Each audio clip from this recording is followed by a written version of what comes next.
Hello friends, मेरे dazzle classes में आप लोग का बहुत फिर से नए सेशन में स्वागत करता हूं। तो हम डेली बेस पे करंट अफेयर्स अभी कर रहे हैं, जिसमें आपका छत्तीसगढ़ के इंक्लूड है और साथ ही साथ के छत्तीसगढ़ के साथ नेशनल इंटरनेशनल करंट अफेयर्स यहाँ पे इंक्लूड किया हूँ। तो टॉप के क्वेश्चन है जो कि आपके आगामी एग्जाम के लिए जो है आगामी एग्जाम के लिए, साथ ही साथ जो क्वेश्चन जो है लेटेस्ट पैटर्न पे क्वेश्चन, हाल ही के जो क्वेश्चन जो है उसको मैं इंक्लूड किया हूँ। साथ ही साथ मैं नेशनल इंटरनेशनल जो है करंट अफेयर्स जो कि पढ़ाता हूँ, तो उससे भी बढ़िया आप जुड़ सकते हैं।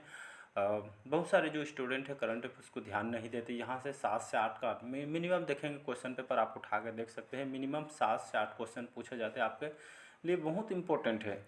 अगर आप पीएससी की तैयारी कर रहे होंगे तो एक क्वेश्चन 2 नंबर का आता है, मतलब 8 क्वेश्चन भी अगर पूछ लिया जाता है 7 से 8, तो 8 दूनी 16 नंबर ऐसे आपको हो जाता है। एक नंबर बहुत इंपॉर्टेंट मायने रखता है, इसलिए आप पढ़िए, अभी से पढ़िएगा। ज़रूरी नहीं कि आप मेरी से पढ़े, कहीं से भी पढ़िए, अभी से पढ़िए। करंट अफेयर्स सेक्शन होते हैं, आपको जितना ज़्यादा पढ़ेंगे उतने ज़्यादा आपको इंटरेस्टिंग सब्जेक्ट है, कहने का मतलब है। तो बढ़िया इंटरेस्ट लेके पढ़ेंगे, अच्छा लगता है। तो बाकी आप समझदार हो। चलिए इस सेशन बढ़ाते हैं आगे। लगभग 58 क्वेश्चन मैं आई थिंक पिछले क्लासेस में कवर करवाया था मैं।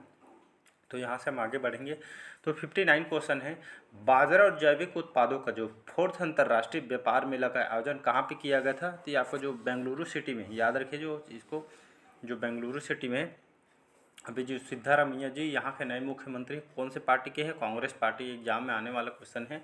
तो यहाँ के बेंगलुरु के जो नए मुख्यमंत्री हैं सिद्धारमैया, जो कि कांग्रेस पार्टी के नए यहाँ के मुख्यमंत्री, उनको बनाया गया है। और इसको सिलिकॉन सिटी, कई बार एग्जाम में पूछा है कि सिलिकॉन सिटी के नाम से कौन से शहर को जाना जाता है? तो बेंगलुरु सिटी को कहा जाता है। यहाँ पे इसरो का हेडक्वार्टर है, याद रखिएगा। इसरो का हेडक्वार्टर है। इसरो का फुल फॉर्म क्या होता है? तो इंडियन स्पेस यहाँ पे रिसर्च ऑर्गेनाइजेशन इसका फुल फॉर्म होता है। इसका आपका इंटरव्यू वगैरह में भी पूछा जा सकता है क्वेश्चन। तो इसका फुल फॉर्म आना चाहिए। 1958 में स्थापना किया गया था। अभी वर्तमान में भी इसके हेड कौन है? तो ए सोमनाथ जी भी वर्तमान में इसके हेड है इसरो के। तो इसको याद रखें, हमारे भारत की स्पेस एजेंसी है। इसका डी ऑप्शन करेक्ट आंसर हो जाएगा। अगला क्वेश्चन देखते हैं। यहाँ पे यहाँ पे बाजरा और जैविक उत्पाद का सम्मेलन है और 2023 को ये आपका बाजरा ईयर भी घोषित किया गया है। तो इसको आपको याद होना चाहिए 2023 को। बैडमिंटन एशिया चैंपियनशिप में स्वर्ण पदक जीतने वाली पहली भारतीय पुरुष युगल जोड़ी कौन सी बनी है? तो आपका जो सात्विक साईराज जो हमारे भारत के बैडमिंटन प्लेयर है, और चिराग शेट्टी, ये भी आपके दोनों जो प्लेयर है युगल में, इन्होंने भारतीय जो युगल श्रेणी में इन्होंने बैडमिंटन जो एशिया चैंपियनशिप इन्होंने स्वर्ण पदक, दोनों ने युगल में स्वर्ण पदक भारत को दिलाई। दोनों कौन से प्लेयर हैं? तो याद रखिएगा बैडमिंटन प्लेयर है। ऐसे 4 ऑप्शन दिए रहेंगे, सात्विक साईराज और चिराग शेट्टी, दोनों में से कौन से प्लेयर, ऐसे करके दे दिया रहता है। ऐसे टाइप के घुमा के क्वेश्चन पूछ सकता है। तो आपको याद होना, सात्विक साईराज बैडमिंटन प्लेयर है और चिराग शेट्टी भी बैडमिंटन प्लेयर है। तो आपको याद होना चाहिए, हमारे भारतीय मूल के हैं। अगला क्वेश्चन देखते हैं। यहाँ पे 17वें विश्व पुरुष शतरंज चैंपियनशिप इन कौन है? यान शर्मा, वंतिका अग्रवाल, मैग्नस कार्लसन जो कि विश्व में इनको शतरंज के लिए जाना जाता है, ग्रैंड मास्टर हो चुके हैं। और डिंग रिलेन, याद रखें 17वें क्रम का जो विश्व पुरुष शतरंज चैंपियनशिप कौन रहे हैं?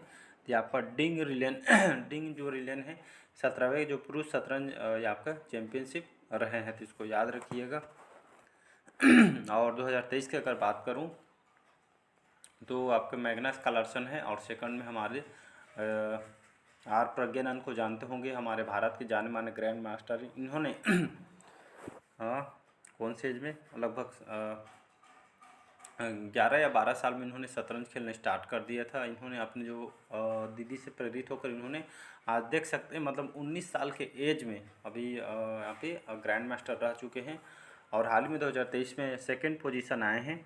फर्स्ट में आपका मैग्नस कार्लसन, जो कि इनको जाना जाता है शतरंज ग्रैंड मास्टर रह चुके हैं, विश्व में बहुत प्रसिद्ध है। अगला क्वेश्चन देखते हैं। यहाँ पे आयुष्मान भारत दिवस, जो ये दिवस है कब मनाया जाता है? 29 अप्रैल, 1 मई, 30 अप्रैल या 2 मई को? इसका जो करेक्ट आंसर हो जाए तो हर साल जो है आयुष्मान भारत दिवस जो है आपका 30 अप्रैल को मनाया जाता है। 30 का भी ऑप्शन करेक्ट आंसर हो जाएगा। याद रखिए आयुष्मान भारत दिवस 30 अप्रैल को मनाया जाता है। तो दिवस से भी क्वेश्चन पूछा जाता है। अगला क्वेश्चन देखते हैं। यहाँ पे बैंक ऑफ इंडिया के नए सीईओ कौन बने हैं? विजय शर्मा, रजनीश कर्नाटक, राजेंद्र पाठक, अरुण त्यागी। बैंक ऑफ इंडिया के जो नए सीईओ कौन बने हैं? तो रजनीश कर्नाटक, याद रखिएगा। बैंक ऑफ इंडिया जो है आपके एक प्राइवेट सेक्टर की बैंक है भारत की। तो हाल ही में इसके जो सीईओ हो रजनीश कर्नाटक को बनाया गया है। और साथ ही साथ अक्सर देखेंगे एग्जाम में सीईओ अक्सर पूछा जाता है कौन से बैंक को मर्ज किया गया है, कौन सी अभी जो सीईओ नियुक्त किया गया है। तो इसी टाइप से क्वेश्चन आपसे बैंक से भी क्वेश्चन पूछा है, तो खास करके सीईओ को देखा करिएगा। सीईओ खास करके अभी तक के ज़्यादा इस यहाँ से क्वेश्चन पूछा जाता है। बड़े बड़े जो नामी बैंक है, एचडीएफसी बैंक हो गया, एसबीआई, आरबीआई से इतना ज़्यादा क्वेश्चन पूछा। प्राइवेट सेक्टर में बैंक में सीईओ आपसे पूछा जाता है, जिसका सी ऑप्शन करेक्ट आंसर हो जाएगा। और हाल ही में जो है एचडीएफसी बैंक के जो सीईओ है उनका कार्यकाल भी बढ़ाया गया है। बाकी मैं डेली बेस पे जो करंट अफेयर्स पढ़ाता हूँ उसमें पूरा मैं डिटेल डिस्कस करता हूँ, उसको बढ़िया जुड़िएगा, बहुत ही यहाँ पे नॉलेज उससे आपको ग्रोथ होगा। अगला क्वेश्चन देखते हैं यहाँ पे, राष्ट्रीय खेलों का आयोजन अक्टूबर 2023 में किस राज्य में होगा। याद रखिए जो राष्ट्रीय खेल का आयोजन होगा अक्टूबर के 2023 में किस राज्य में होगा। गुजरात, कर्नाटक, महाराष्ट्र या फिर गोवा में। तो इसका डी ऑप्शन करेक्ट आंसर हो जाएगा। गोवा की राजधानी क्या है, गोवा की राजधानी है पणजी यहाँ की राजधानी है। और यहाँ के कौन है, प्रमोद सावंत जी यहाँ के मुख्यमंत्री हैं। तो राष्ट्रीय खेल का आयोजन अक्टूबर में कहाँ होगा, तो ये आपका गोवा में होगा, तो इसको याद रखिएगा। और आपका जो गोवा शहर है कौन से नदी के किनारे बसा है, तो मांडवी नदी, याद रखें मांडवी नदी के किनारे आपका गोवा शहर यहाँ पे बसा हुआ है। तो ये नदी से भी, जैसे आपका दिल्ली कौन से शहर के किनारे बसा है, यमुना नदी के किनारे बसा हुआ है। तो नदियों से भी ऐसे तट पे जो बसे शहर है, यहाँ से भी क्वेश्चन आपसे पूछा जाता है। अगला क्वेश्चन देखते हैं यहाँ पे, भारत की पहली semi high speed regional rail service का नाम क्या है। कहाँ पर, Rapido fast, rapid x, NCR में या फिर एनसीआर एक्स। तो इसका जो करेक्ट आंसर हो जाएगा रैपिड एक्स, इसका करेक्ट आंसर हो जाएगा। तो ये आपका भारत के पहला semi high speed region rail service है, जिसका नाम है आपका रैपिड एक्स। तो नाम को याद रखें, ये भी इंपॉर्टेंट है आपके आने वाले के लिए। तो रैपिड एक्स नाम है जो कि semi high speed region rail service का नाम दिया गया है, रैपिड एक्स। अगला क्वेश्चन देखते हैं, हाल ही में नासा और किसने संयुक्त रूप से निसार नामक पृथ्वी विज्ञान उपग्रह का निर्माण किया है। इसरो के द्वारा, स्पेस एक्स के द्वारा, डीआरडीओ के द्वारा, या इनमें से कोई नहीं। इसका जो करेक्ट आंसर हो जाएगा, हमारे भारत को जो स्पेस एजेंसी है जिसको इसरो बोला जाता है, इसरो का फुल फॉर्म अभी जस्ट बताया हूँ, इंडियन स्पेस रिसर्च ऑर्गेनाइजेशन इसका फुल फॉर्म होता है।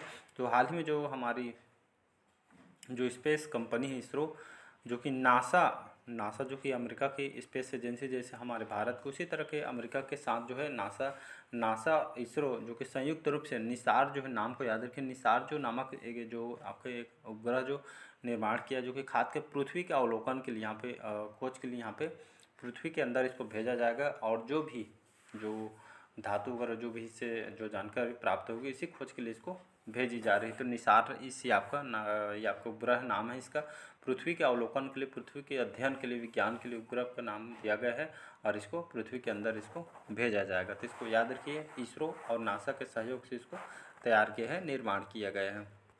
अगला क्वेश्चन देखते हैं यहाँ पे, अगला क्वेश्चन देखते हैं, वाइब्रेंट विलेज प्रोग्राम किस राज्य में लॉन्च किया गया है। हिमाचल प्रदेश, सिक्किम, उत्तराखंड या अरुणाचल प्रदेश। तो वाइब्रेंट विलेज जो प्रोग्राम है यहाँ पे अरुणाचल प्रदेश में इसको विकसित किया गया है, यहाँ के लोगों के लिए। यहाँ पे ये जो प्रोग्राम है अरुणाचल प्रदेश के सरकार, यहाँ के अरुणाचल प्रदेश की बात करूँ, यहाँ में यहाँ की राजधानी है ईटानगर, यहाँ की राजधानी। सीएम कौन है, तो सीएम यहाँ के पेमा खांडू जी यहाँ के मुख्यमंत्री, तो इसको याद रखेंगे। तो वाइब्रेंट जो विलेज प्रोग्राम है अरुणाचल प्रदेश में स्टार्ट किया गया। अगला क्वेश्चन देखते हैं, केंद्र सरकार ने किस वर्ष के गणतंत्र दिवस परेड में मार्चिंग दस्ता, झांकी और संस्कृति कार्यक्रमों में सिर्फ महिलाओं को ही शामिल करने का फैसला किया है।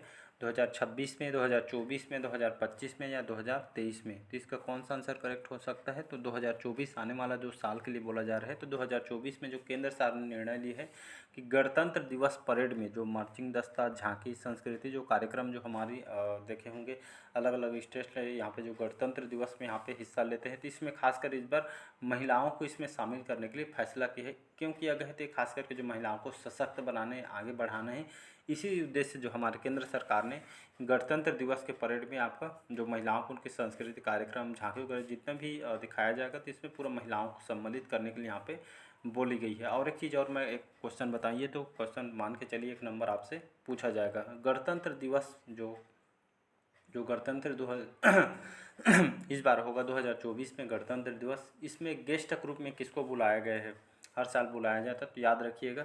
तो गेस्ट के रूप में इस बार किसको बुलाया गया? तो जॉय बिडेन को बुलाया गया। जॉय बिडेन कौन है? तो जॉय बिडेन जो है ये अमेरिका के राष्ट्रपति हैं, तो इस बार इनको बनाया गया है। तो इसको 1 नंबर मान के चलिए, क्वेश्चन पूछा जाएगा आपसे। अगला क्वेश्चन देखते हैं यहाँ पे। दोहा डायमंड लीग 2023 का खिताब किसने है जीता है? तो डायमंड लीग 2023 में जो हमारे जो प्लेयर हैं नीरज चोपड़ा जी, भाला फेंक के लिए इनको जाना जाता है। तो दोहा में जो आयोजन हुआ था डायमंड लीग, तो 2023 का खिताब इन्होंने जीता है, नीरज चोपड़ा ने। तो इसको याद रखें, हमारे भारतीय के रहने वाले हैं, जाने माने, ये आपका गोल्ड मेडलिस्ट हैं। भाला फेंक प्रतियोगिता में इन्होंने डायमंड लीग जीता है।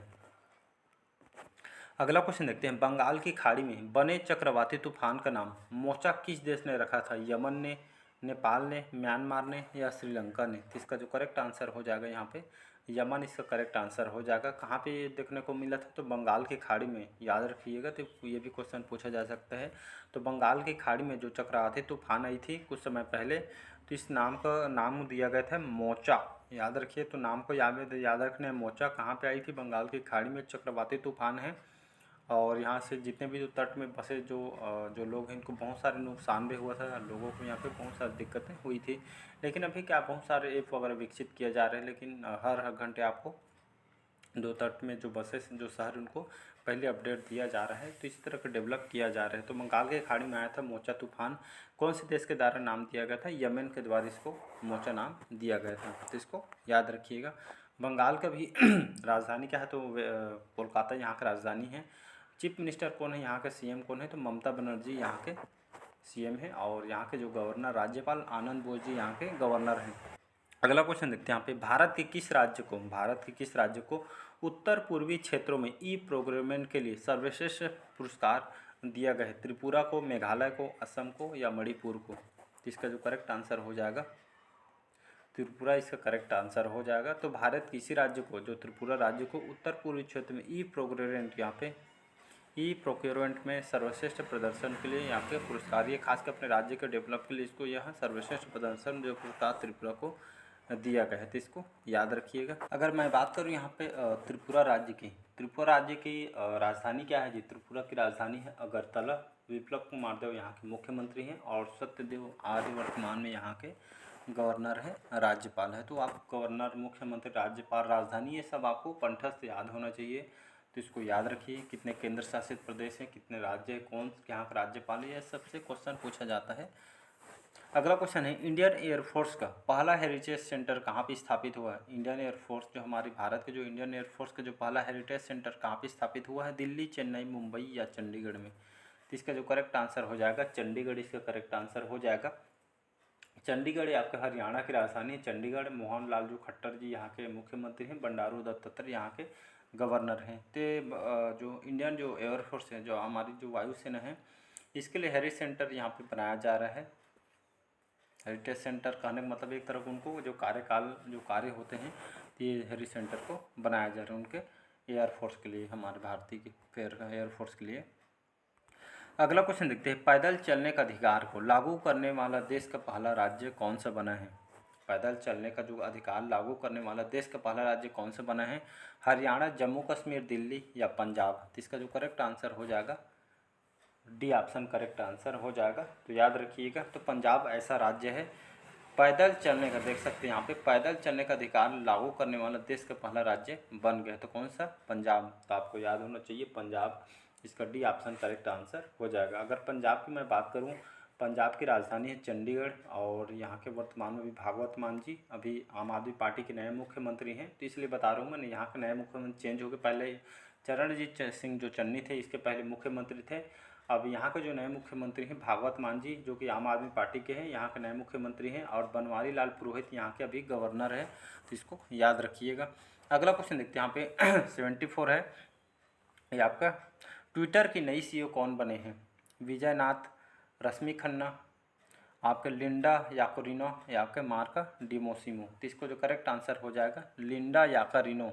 जो लिंडा याकोरिनो को अभी हाल में जो ट्विटर के इनको सीईओ बनाया गया है, देख सकते हैं, और ट्विटर का नाम भी चेंज हुआ गया है, आप इसको एक्स के नाम से जाना जाएगा। तो इसको भी याद रखिएगा। अगला क्वेश्चन देखते हैं। हाल ही में जो हमारी भारतीय महिला टीम हाकी टीम ने किस देश में आयोजित टॉर्नेडो डेल सेंटेनारियो 2023 जीता है? इटली, जर्मनी, फ्रांस या स्पेन ने? तो इसका जो करेक्ट आंसर हो जाएगा स्पेन, इसका करेक्ट आंसर हो जाएगा। तो स्पेन ने मतलब डी ऑप्शन हो जाएगा। तो यहाँ पे जो हमारी भारतीय महिला हॉकी टीम ने ये आपका जो स्पेन को जो जो टॉर्नेडो डेल जो सेंटेनारियो 2023 ये आपका जीता है। जो हॉकी टीम ने हमारी भारतीय महिला टीम में जो स्पेन को हरा के इन्होंने जीते हैं, तो इसको याद रखिएगा। अगला क्वेश्चन देखते हैं यहाँ पे। यूएन जो यूनाइटेड नेशन इसको बोला जाता है, संयुक्त राष्ट्र महासभा बोला जाता है। तो UN global road safety week 2023 कब से कब तक इसका आयोजन किया गया था? 16 से 22 मई, 13 से 19 मई, 14 से 20 मई या 15 से 21 मई? तो इसका जो करेक्ट आंसर जो हो जाएगा यहाँ पे 15 से 21 मई को यूएन द्वारा जो है आपका ग्लोबल रोड सेफ्टी वीक 2023 से आपका मनाया गया था। ये आपका रोड सेफ्टी को लोगों को जागरूक करने के लिए जो दिवस घोषित की गई है।